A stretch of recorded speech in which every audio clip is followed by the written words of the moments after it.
I have been craving a pita, so today we're going to be making gluten-free naan bread to make ourselves a pita.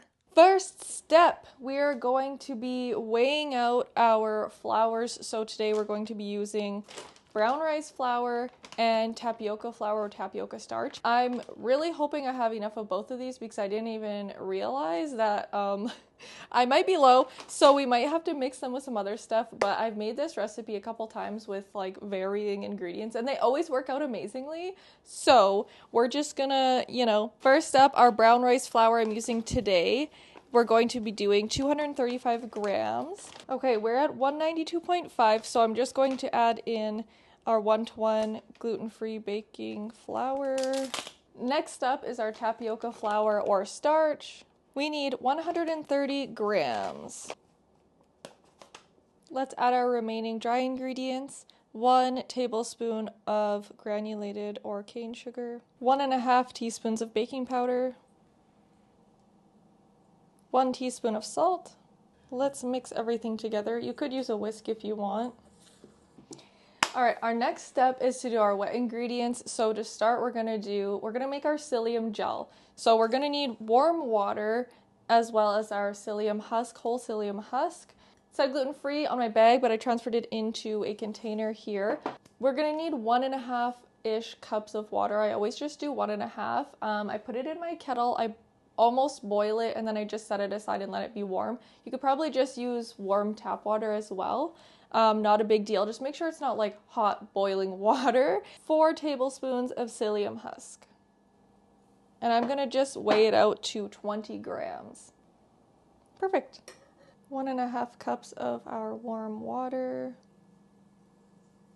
And then you're gonna wanna let this sit so that it can become a gel. So you can do this before. I just find if you wait too long, like if you're too slow with making the dry ingredients together, it can become a really thick gel that is very hard to work with. As you can see at first stir, it's very like liquidy like this. So you want to give it like 3 minutes till it becomes more of a proper gel. While that's happening, we're going to put together our last 2 wet ingredients. So I have 1/3 cup of plain coconut yogurt. I have used our vegan sour cream in the past and it worked amazingly, mixed with a little bit of milk to make it a little bit more watery. We're going to add 2 tablespoons of olive oil to our yogurt. And my yogurt was frozen in a puck, that's why it looks so weird if you notice. Yeah, whenever I make anything with yogurt, plain yogurt, I don't use it up fast enough, so I just end up freezing it in measurements, and my cookie recipe and this recipe both use 1/3 cup, so it's literally perfect whenever I need it. Since it was a little puck, I'm just going to whisk together the oil and yogurt.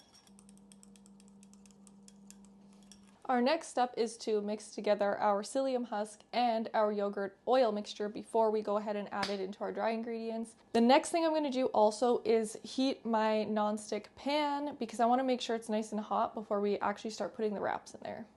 Our gel is looking very gelatinous now, so this is perfect. This is exactly what you want to be going for.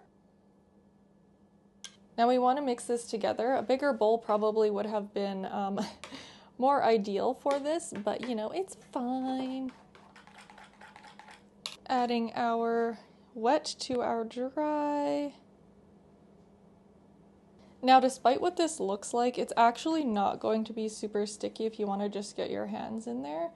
I don't really love to until it's mostly come together, so I'm just going to use the spatula. Alright, I'm tired of waiting, so we're just going to get our hand in there.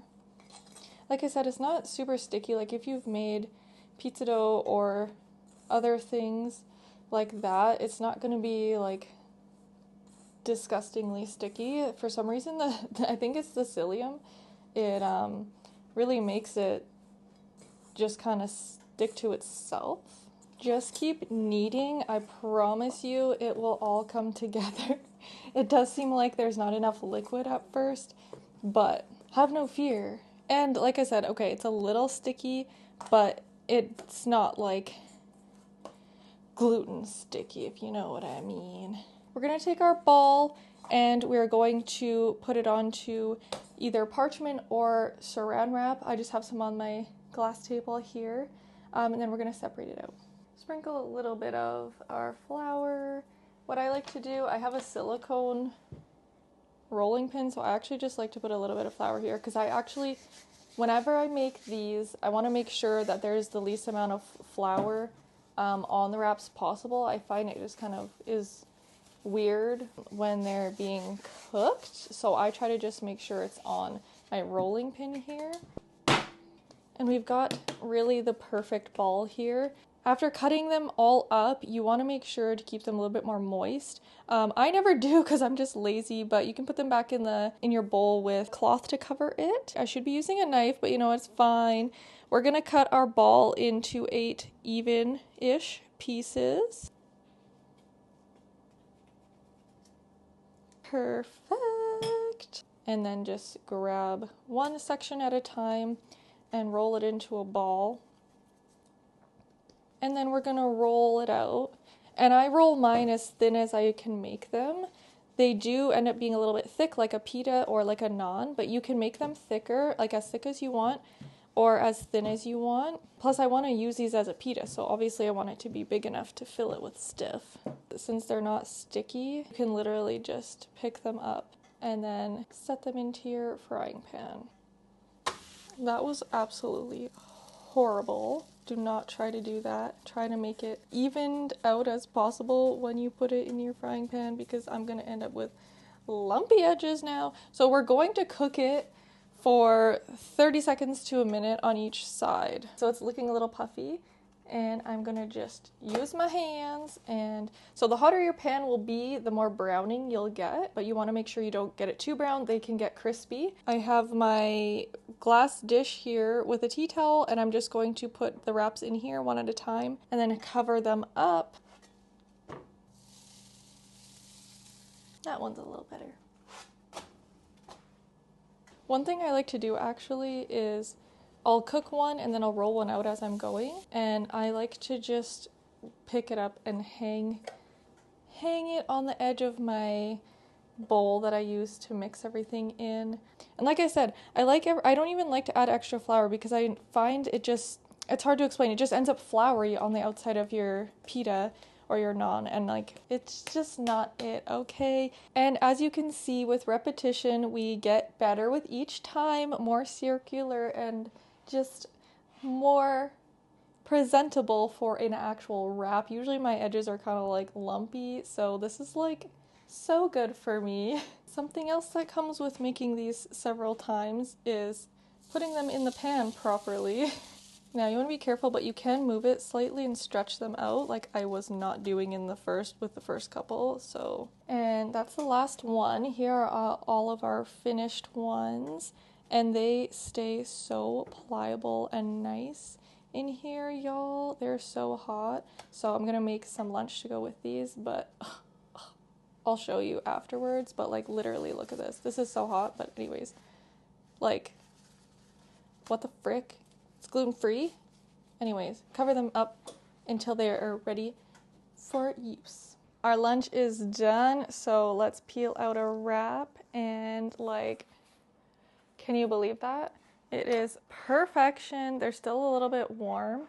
I made Cajun tofu, so I'm gonna do some homemade honey mustard, some vegan cheese, our Cajun tofu, of course, tomatoes, and some lettuce. And of course I filled it like way too full, but this is how good these wraps are. Like, it's squishable and stretchy, and just look at that. Like, stretchy deliciousness.